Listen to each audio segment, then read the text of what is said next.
Cada pueblo, cada cultura tiene sus costumbres particulares, algunas de ellas interesantes. En la antigua China, cuando era un imperio, había una costumbre de que cuando un súbdito era condenado a muerte, se le permitía comprar un sustituto. Y generalmente se compraba a un hombre pobre que con ese sacrificio que estaba haciendo trataba de sacar a su familia de la miseria. Así que el día señalado, el verdadero reo era llevado al lugar de la ejecución. El juez leía la sentencia y luego llamaba al verdugo para que cumpliera la condena. En ese momento preciso, el sustituto se acercaba y se arrodillaba con la cabeza inclinada hacia la canasta. Un fuerte golpe de espada y la ley quedaba satisfecha. Pero no terminaba ahí.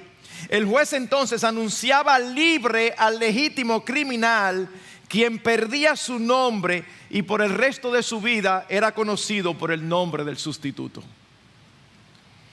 Es precisamente de un intercambio similar, pero mucho más glorioso, que nosotros queremos hablar en la mañana de hoy. Leímos el capítulo 5 de 2 a los Corintios. Y el tema central de la última parte es obvio: la necesidad del hombre ser reconciliado con Dios. De hecho, desde el versículo 18 al 21, en 5 versículos, la palabra reconciliación, reconciliar, en 4 versículos la palabra reconciliación aparece 5 veces. Dios ha reconciliado consigo a muchos a través del Señor Jesucristo, y ahora les ha encargado a esos que han sido reconciliados a anunciar a los demás esta verdad. Ahora bien, una reconciliación solo es necesaria cuando ha habido o hay una enemistad o una separación. Y es exactamente lo que la Biblia dice que ha ocurrido entre el hombre y Dios a causa del pecado del hombre. Dios no ha fallado en esta relación. Dios creó al hombre para glorificarle y para tener comunión con él. Sin embargo, el hombre falló pecando, yendo en contra de la voluntad expresa de Dios. Y sin embargo, es precisamente Dios el que ha sido ofendido, el que inicia el proceso de reconciliación. Ahora, ¿cómo Dios hace posible esto? Bueno, es precisamente lo que nos explica el versículo en el que vamos a concentrarnos. Leímos la porción y el capítulo completo, pero nosotros queremos concentrarnos de una manera particular en el versículo 21 del capítulo 5, que vamos a leer de nuevo. Dice: al que no conoció pecado, le hizo pecado por nosotros, para que fuéramos hechos justicia de Dios en él. Ahora bien, antes de acercarnos a explicar esta declaración de una manera bien detallada, debemos entender que es totalmente imposible hablar de lo que Cristo vino a hacer o del mismo cristianismo sin hablar de un concepto que hoy parece anacrónico o arcaico para muchos, y es el concepto de pecado. Me encantó cuando el hermano Tony oraba hace un rato, tomó una porción de la palabra de Dios, donde un siervo de Dios en representación del pueblo entendía que su problema precisamente como nación escogida había sido el pecado. Cualquier explicación del cristianismo o de la misión de Cristo en la tierra que no toma en cuenta este concepto está errada. Uno escucha por ahí a muchas personas hablando acerca del cristianismo o de Cristo, diciendo: sí, Cristo vino a darnos un gran ejemplo de amor. No, Cristo no vino a darnos un ejemplo de amor, aunque nos dio un gran ejemplo de amor. Cristo vino a trazar una pauta para que nosotros sigamos lo que Él hizo. No, Él no vino a eso. Él vino, ¿saben a qué? A buscar y a salvar a pecadores como tú y como yo. Si nosotros eliminamos el concepto de pecado, entonces cerremos estas páginas, comamos y bebamos porque mañana moriremos. El centro de la obra de Cristo en la cruz es el pecado del hombre, el pecado tuyo y el pecado mío. Ahora bien, Aunque hay otros que sí pueden decir cuando le preguntan, ¿sabes cuál es la misión de Cristo o a qué vino Cristo? Pueden decir muy correctamente, Él vino a morir por nuestros pecados. Eso no significa que todo el que dice esa frase entiende lo que está diciendo o entiende lo que eso implica. En un país como el nuestro, donde hay cierta influencia del cristianismo, es extraño que una persona no pueda decir, no, Cristo vino a morir por nuestros pecados. Pero vuelvo y repito, eso no necesariamente significa que se entiende lo que toda esta frase implica. Así que por amor a la claridad y a facilitar el entendimiento del texto que vamos a explicar, creo que debemos explicar antes qué es el pecado. La Escritura lo expresa de diversas maneras. La Escritura dice que es infracción de la ley de Dios. Dios nos dio una ley no solamente a su pueblo Israel, sino a toda su creación. Y cada vez que esa ley se quebranta, se peca contra ella. Cuando nosotros vamos a los 10 mandamientos, nos damos cuenta que va mucho más allá de la letra. Uno de los mandamientos dice, no matarás. Las personas les encantan decir, bueno, pero yo no sé de qué yo tengo que arrepentirme porque yo no tengo problemas, yo no he matado, yo he tratado de ser una buena persona, hago bien a los demás. Bueno, la interpretación de Cristo es que cuando nosotros nos incomodamos con otra persona y aunque no sea verbalmente, en nuestro corazón emitimos epítetos o insultos hacia ella, hemos quebrantado ese mandamiento. Entre los mandamientos también dice que el que mira a una mujer, no adulterarás. Y el Señor Jesucristo dice, no es solamente cometer el acto de adulterio, es que el que mira a una mujer para codiciarla, ya adulteró con ella en su corazón. ¿Algún hombre aquí califica? Si algún hombre aquí me levanta la mano diciendo que no ha pecado quebrantando ese mandamiento, se lo voy a aceptar, pero acaba de quebrantar el mandamiento de no dirás falso testimonio. No es verdad, no es verdad. Solamente con esa definición nos vamos dando cuenta que tú y yo hemos pecado delante de Dios. Pero también lo describe como saber hacer lo bueno y no hacerlo. Dice, el que sabe hacer lo bueno y no lo hace, le es pecado. No es solamente pecado por comisión, sino también pecado por omisión. Sabemos hacer lo bueno en muchas ocasiones, pero decidimos hacer otra cosa porque nos es más cómodo o porque hacer lo bueno va a demandar un sacrificio de nosotros. Pero también se dice que pecado es no amar a Dios sobre todas las cosas y no amar al prójimo como a uno mismo. Ustedes recuerdan el ejemplo del joven rico que se acercó al Señor. Señor, ¿qué tengo que hacer para tener la vida eterna? Y el Señor le siguió la corriente y le dijo, bueno, cumple los mandamientos, tú lo sabes. Y él dice, pero yo lo he cumplido todo de mi juventud. Y el Señor le dice, está bien, solamente te falta una cosa. Vende todo lo que tienes, dalo a los pobres y ven y sígueme. Y este joven dice que bajó la cabeza y se fue triste porque tenía muchas posesiones. El Señor no se lo dijo claramente, pero el Señor le demostró que no era verdad que él había cumplido los mandamientos, porque nadie lo ha cumplido. Porque si nosotros amamos a Dios sobre todas las cosas, siempre vamos a querer hacer su voluntad y no la nuestra. Si nosotros amamos al prójimo como a nosotros mismos, vamos a estar pendientes y cuidando al prójimo tanto como nos cuidamos a nosotros. Y ninguno de los que está aquí hace eso. Obviamente yo tampoco. En otras palabras, cuando entendemos lo que significa el pecado contra un Dios santo, entonces también entendemos que es algo que es cometido por todos los hombres en todas las épocas diariamente.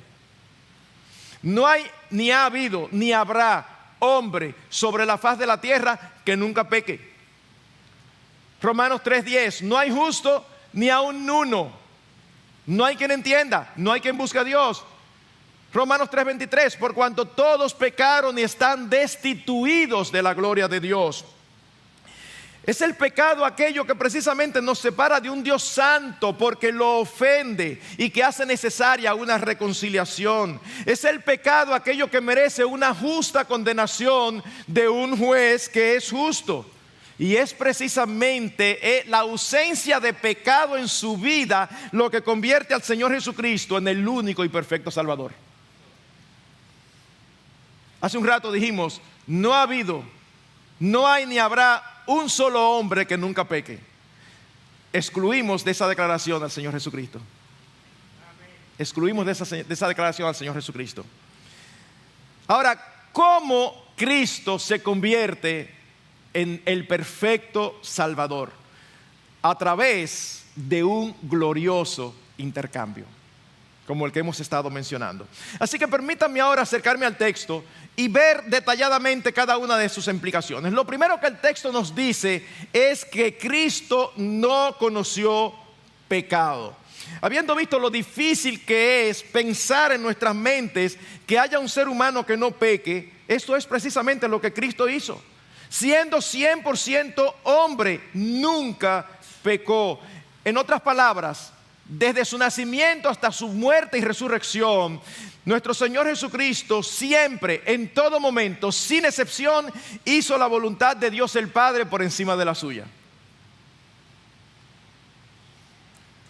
Podemos decir con toda seguridad, sin que esto sea especulación, que cuando Cristo era niño, nunca hizo una rabieta.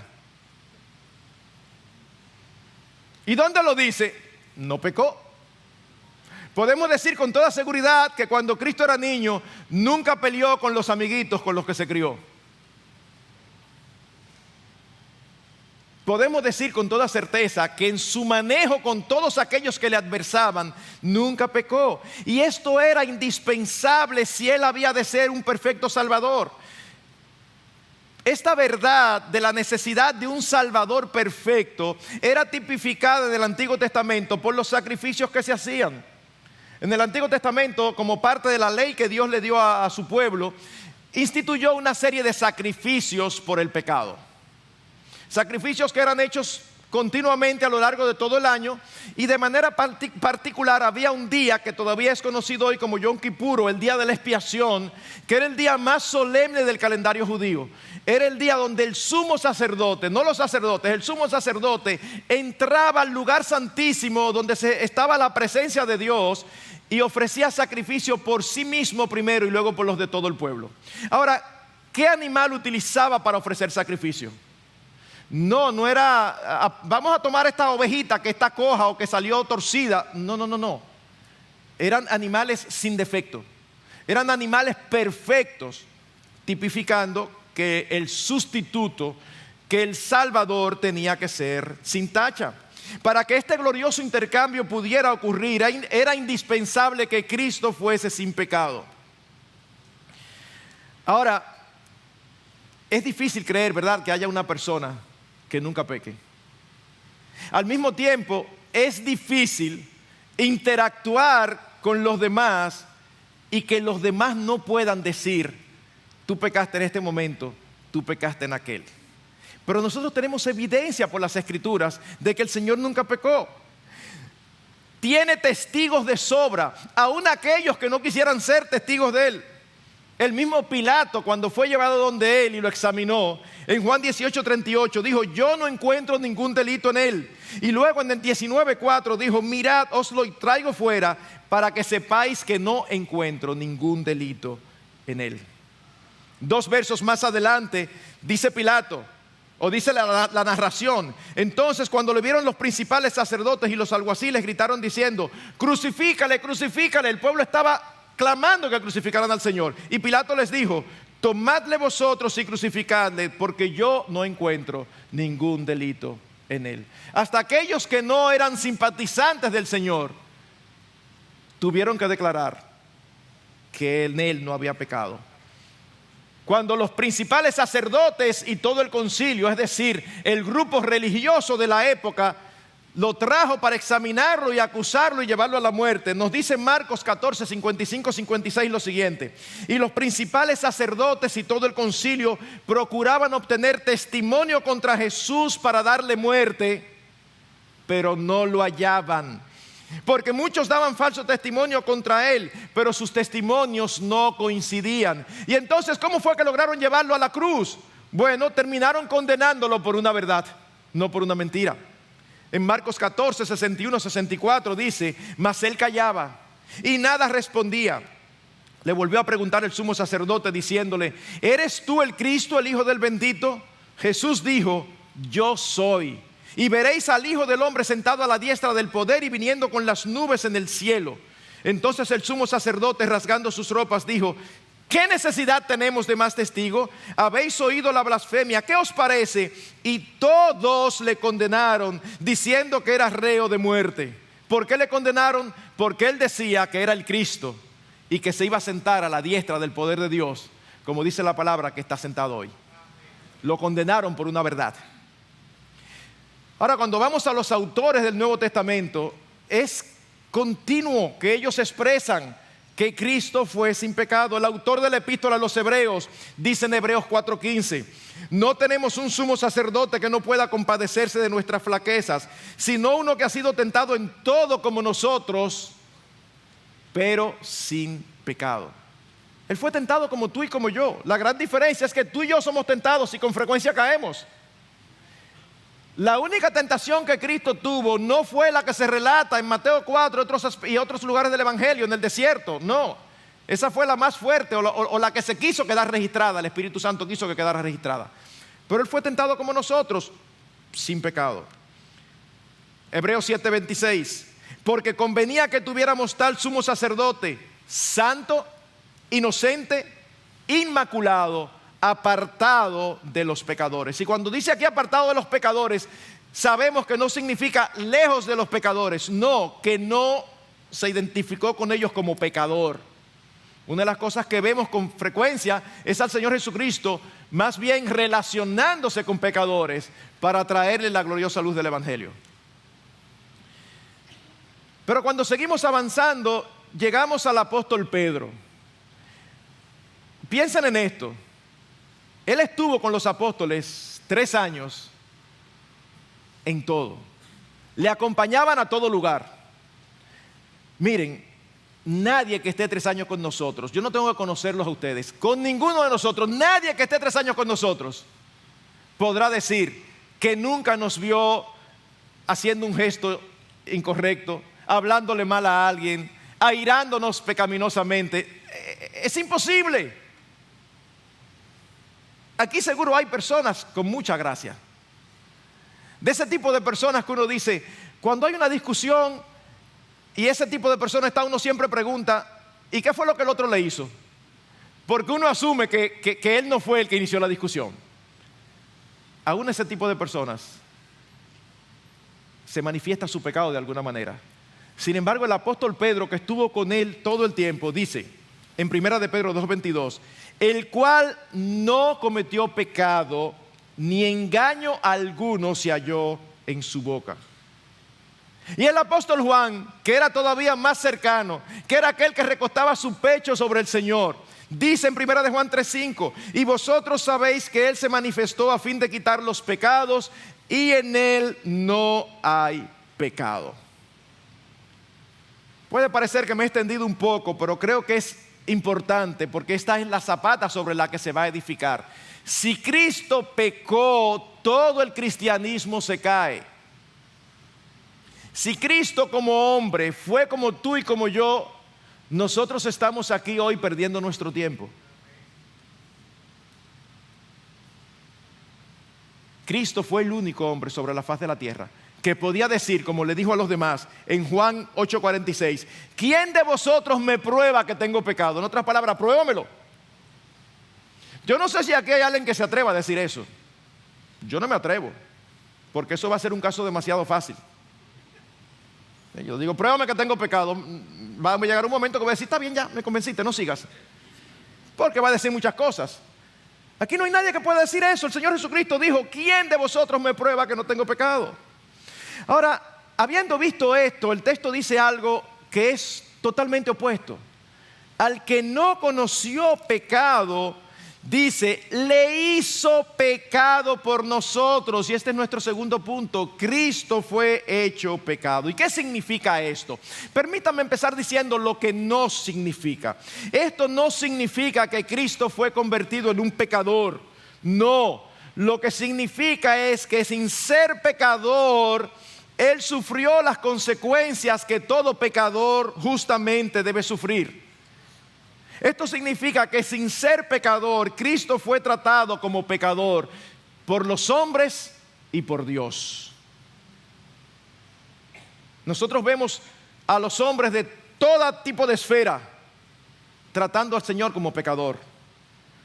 El concilio dice la palabra de Dios: entonces el sumo sacerdote rasgó sus vestiduras diciendo: blasfemado, ¿qué necesidad tenemos de más testigos? Ahora mismo habéis oído la blasfemia, ¿qué os parece? Ellos respondieron y dijeron: es reo de muerte. ¿Y qué dice versículo 67 de Mateo 26?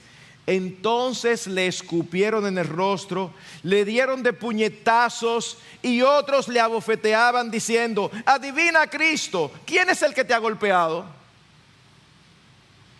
Yo no sé si ustedes pueden leer esta porción así como, no, mira que de verdad, es como a Cristo, al Hijo de Dios, a Dios encarnado, al creador de ellos. Ellos están golpeándolo, escupiéndolo y finalmente lo van a llevar a crucificar. Bueno, pero ¿y el pueblo? No se nos dice que el pueblo antes de la crucifixión estaba contento, tirando sus mantos: Hosana aquel que viene en el nombre del Señor. En 2 o 3 días las autoridades religiosas lograron convencer al pueblo de que lo crucificara. Mateo 27, 20 a 23.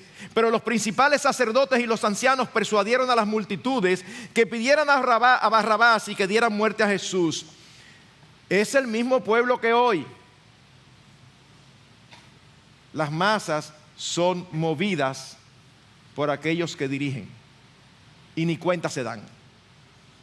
Y respondiendo el gobernador les dijo: ¿a cuál de los dos queréis que os suelte? Y ellos respondieron: a Barrabás. Pilato les dijo: ¿qué haré entonces con Jesús llamado el Cristo? Todos dijeron: sea crucificado. Y cuando Pilato dice: ¿pero por qué? ¿Qué mal ha hecho? No, ellos no tenían razón. Ellos gritaban aún más diciendo: sea crucificado, sea crucificado. ¿Ustedes han visto masas enardecidas?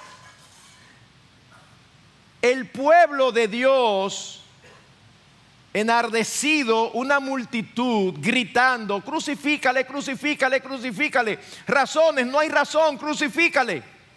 Siendo tratado como el más vil pecador. Bueno, pero al menos Pilato por lo menos entendía que no lo era. Sí, pero también lo trató mal. Mateo 27, 26. Entonces le soltó a Barrabás, pero a Jesús, después de hacerle azotar, le entregó para que fuese crucificado. ¿Por qué le haces azotar si tú sabes que es inocente? Y los soldados, ese cuadro es tétrico. 27:31 de Mateo 27. Entonces los soldados del gobernador llevaron a Jesús al pretorio y reunieron alrededor de él a toda la cohorte romana, y desnudándole le pusieron encima un manto escarlata como una burla, como si fuera un rey, y tejiendo una corona de espinas se la pusieron sobre su cabeza y una caña en su mano derecha, y arrodillándose delante de él le hacían burla diciendo: salve, rey de los judíos. Y escupiéndole tomaban la caña y le golpeaban en la cabeza. Después de haberse burlado de él, le quitaron el manto, le pusieron sus ropas y le llevaron para crucificarle. Si uno tiene un poquito de gracia, de compasión, y uno ve haciéndole eso a alguien que se lo merece, yo creo que el corazón de uno se entristece. ¿Cuánto más al único inocente, 100% inocente, que ha pisado la faz de esta tierra? Y como si todo esto fuera poco, es crucificado como un criminal al lado de 2 malhechores. Así que lo que las Escrituras nos dice es que Cristo fue hecho pecado, que siendo inocente fue tratado como culpable por los hombres. Bueno, pastor, pero usted sabe cómo somos nosotros los hombres, que nos dejamos llevar. Eso es entendido. Es que no solamente fue tratado como pecador por los hombres, y aquí es la parte más difícil, es que Él fue tratado como pecador por Dios su Padre. Por Dios su Padre. Fue tratado como pecador por aquel a quien Él agradó sin fallar a lo largo de toda su vida terrenal. ¡Wow! En Mateo 27:46, cuando está ya en la cruz, dice: alrededor de la hora 9, Jesús exclamó a gran voz diciendo: Elí, Elí, lama sabactaní. esto es: Dios mío, ¿por qué me has abandonado? Nosotros podemos pensar, y si se ha leído algo al respecto, se dice que la muerte por crucifixión era una de las muertes más terribles. Era una muerte con unos dolores insoportables. Pero Cristo no está aquí quejándose de su dolor físico. Cristo está aquí quejándose por un dolor mayor aún: ser tratado como un pecador por su Padre Celestial. ¿Usted ha visto cuando un padre terrenal maltrata a un hijo, cómo el hijo se siente cuando lo castiga injustamente o abusa de su poder? ¿Cómo se siente el hijo? Imagínense a Jesucristo en comunión perfecta, eterna con su Padre, y en este momento el Padre voltea el rostro y lo abandona.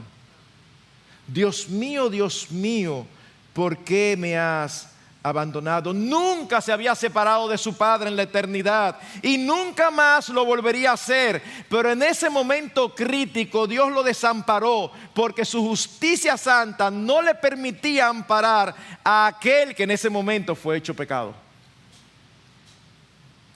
Un siervo de Dios dice: ¿qué agonía debe de haber sufrido entonces aquel que sabía, como no podía saberlo ningún otro, lo que era gozarse en la luz del rostro de su Padre? Que sentía, como no podía sentirlo ningún otro, que su buena voluntad era en verdad la vida.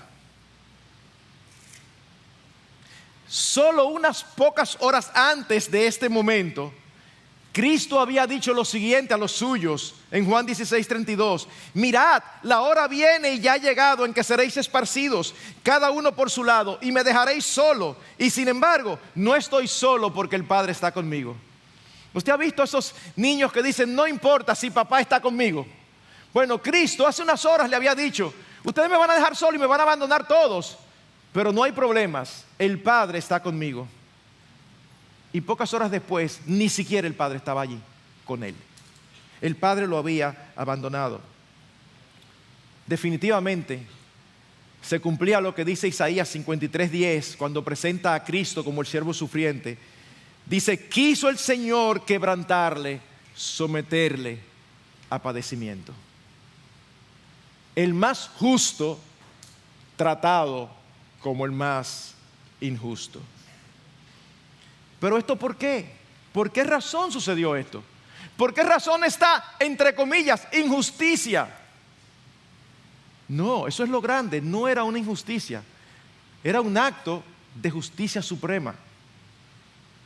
Y eso nos lleva a nuestro tercer encabezado. Dice el texto: al que no conoció pecado, le hizo pecado por nosotros. Por nosotros. Cristo fue hecho pecado por una causa, por un motivo. Es decir, fue hecho pecado en nuestro lugar. Y el concepto de sustitución es central en el Evangelio, es central en el cristianismo. Hace muchos años aquí cantábamos un himno, o había un grupo que cantaba un himno muy hermoso que decía: fuimos la causa de tu vida dar, fuimos la causa de tu muerte fatal. Sí, tú y yo fuimos la causa de que Cristo fuera tratado como pecador. Ahora, ¿quiénes son ese nosotros? Porque dice aquí: al que no conoció pecado, le hizo pecado por nosotros. Bueno, ese nosotros no es todo el mundo. Ese nosotros es por sus hijos, por aquellos que creen. No olvidemos a quienes Pablo está hablando. Pablo está hablando a creyentes que han recibido la responsabilidad de exhortar a todo el mundo a reconciliarse con Dios.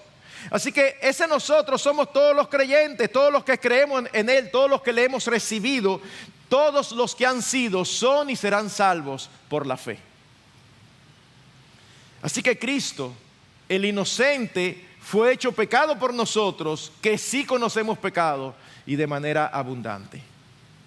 Por nosotros que sí merecíamos ser golpeados, por nosotros que sí merecemos ser escarnecidos y recibir la paga de nuestros pecados, que dice la palabra de Dios que es la muerte.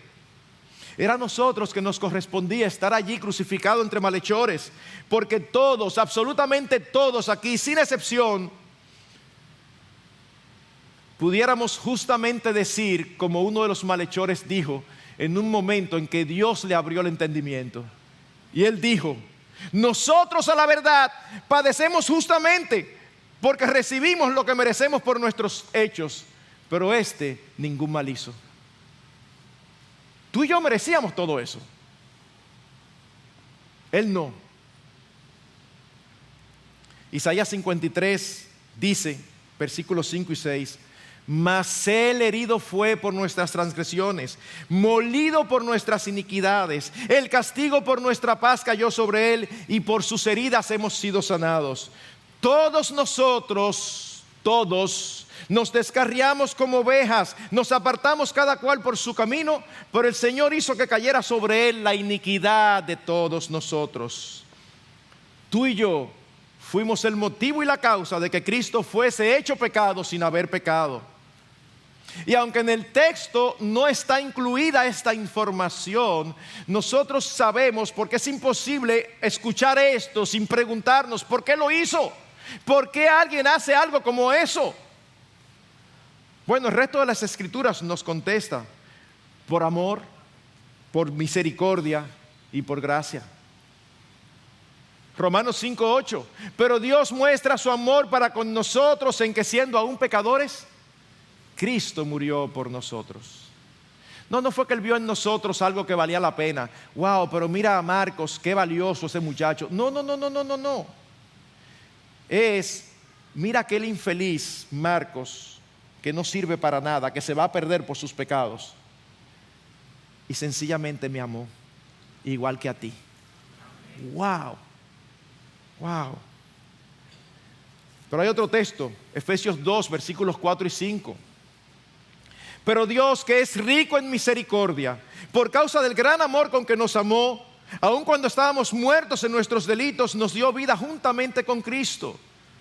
Por gracia habéis sido salvados. Amor, gracia, misericordia. Ahora, mis queridos hermanos, nosotros no podemos leer este texto como una declaración teológica meramente. Lo es. Pero de verdad, mis hermanos, acudir a este texto como una verdad teológica impersonal, no. Nuestro Salvador fue hecho pecado por mí. Mi Salvador fue hecho pecado por mí. Me acuerda una estrofa o una porción de una canción que cantamos aquí, que se llama Sobre Todo. Me encanta cuando dice la frase: Él llevó mi pecado allí, pensando en mí, murió en la cruz por amor. Dios encarnado, el eterno, colgado en la cruz entre dos malhechores, desamparado por su Padre. Tu nombre y el mío estaban en su mente. Él no estaba muriendo por un grupo de personas indefinidos, por un grupo de personas desconocidos. Él estaba muriendo por ti y por mí, y nosotros estábamos en su mente y en su corazón por nombre. Wow.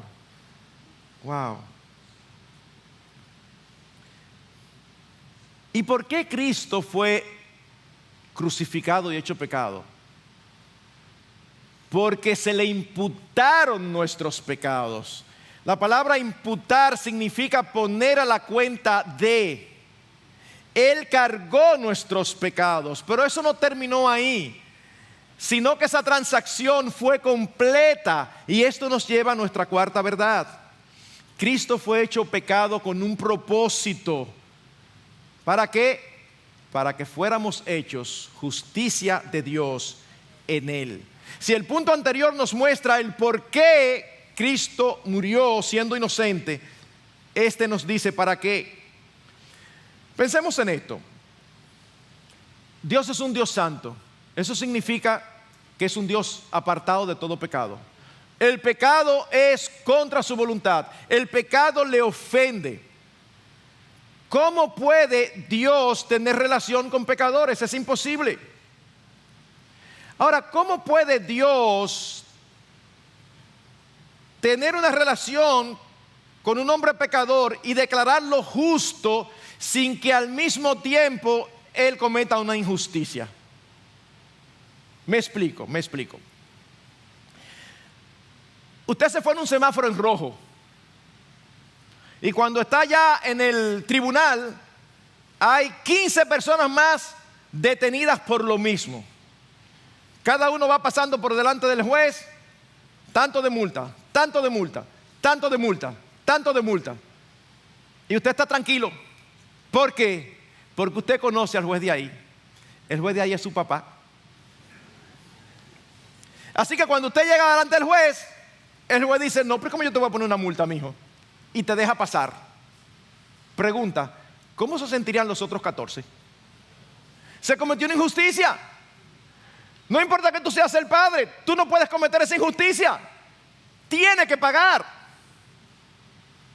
Ahora, ¿cómo Dios puede declarar o condenar a un pecador, absolver a un pecador sin que su justicia y su santidad estén comprometidas? Por este glorioso intercambio que es hecho en la cruz. Porque no solamente nuestros pecados le fueron imputados a Cristo, sino que su justicia es imputada a todo aquel que cree. Una porción donde se habla de lo que es imputar está en una epístola tan corta como la epístola a Filemón. El apóstol Pablo recibe a un esclavo que se había escapado de su amo. Y parece que en la relación y predicando el evangelio, el esclavo se convierte. Así que Pablo lo manda de nuevo a su amo y oigan las instrucciones que le da. Si te ha perjudicado en alguna forma o te debe algo, cárgalo a mi cuenta. Yo, Pablo, escribo esto con mi propia mano. Yo lo pagaré, entre paréntesis, por no decirte que aún tú mismo te me debes a mí. Ponlo a mi cuenta. Hermanos, no es solamente que nuestros pecados, el tuyo y el mío, fueron puestos a la cuenta de Jesucristo. Es que al mismo tiempo y en el mismo sentido, su justicia fue puesta a nuestra cuenta. Es una especie de transacción contable donde se hace doble registro. Se le imputa a Cristo nuestro pecado y a nosotros se nos imputa una vez y para siempre la justicia perfecta de Cristo. ¿Y qué significa esto en términos prácticos? Que así como el justo fue tratado como pecador por Dios, ahora el pecador va a ser tratado como justo por el mismo Dios. Mi hermano, tú y yo, cuando creemos y recibimos al Señor, no nos convertimos en justos. Y es obvio porque seguimos pecando. Pero no es una transformación interna, es más bien una declaración judicial. Cuando se habla de justicia aquí, no se refiere a una actitud interior o a excelencia moral, sino a una declaración penal. Ante los ojos de Dios, el juez de toda la tierra, somos declarados justos ante la ley de Dios. Dios anula todos los cargos en nuestra contra, no porque ya no pecamos más, sino porque la justicia de Cristo nos pertenece. Wow. Así como Cristo, siendo inocente, fue tratado como culpable, tú y yo, siendo culpables, seremos tratados como inocentes por Dios, por el juez, por el único verdadero juez. Dios puede tratar hoy a los suyos como justos porque Él trató a su Hijo unigénito como pecador. Es lo que dice Primera de Pedro 3:18. Porque también Cristo murió por los pecados una sola vez, el justo por los injustos, para llevarnos a Dios. Permítanme ahora redondear o concluir con la ilustración del juez. ¿Qué es lo que hizo Dios? Vamos a seguir con el tribunal aquí abajo, ¿verdad? Si el juez es injusto, te va a eximir de la multa porque eres su hijo. Eso es una injusticia. Pero nadie puede oponerse al escenario siguiente. El juez te pone la multa y luego se mete la mano en los bolsillos, saca el dinero y te da el dinero para que la pagues. ¿Alguien puede objetar eso? No. Dios es justo, Dios es justo, pero Dios quiso, por amor y misericordia, pagar por lo que la condenación por nuestros pecados, los tuyos y el mío. Así que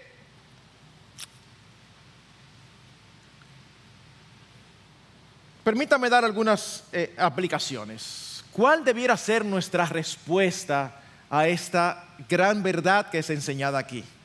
Bueno, en primer lugar, quiero enfatizar que este glorioso intercambio solo puede ser realidad en la vida de aquellos que claman a Dios y a Cristo por salvación de sus pecados, arrepintiéndose de ellos y recibiendo con gozo y gratitud este favor inmerecido. El texto dice, para que fuésemos hechos justicia de Dios en Él. No, no es para que todos los hombres en todas partes fuesen hechos justicia de Dios. Para que fuésemos hechos justicia de Dios en Él. Ese beneficio solamente los reciben los que están en Cristo.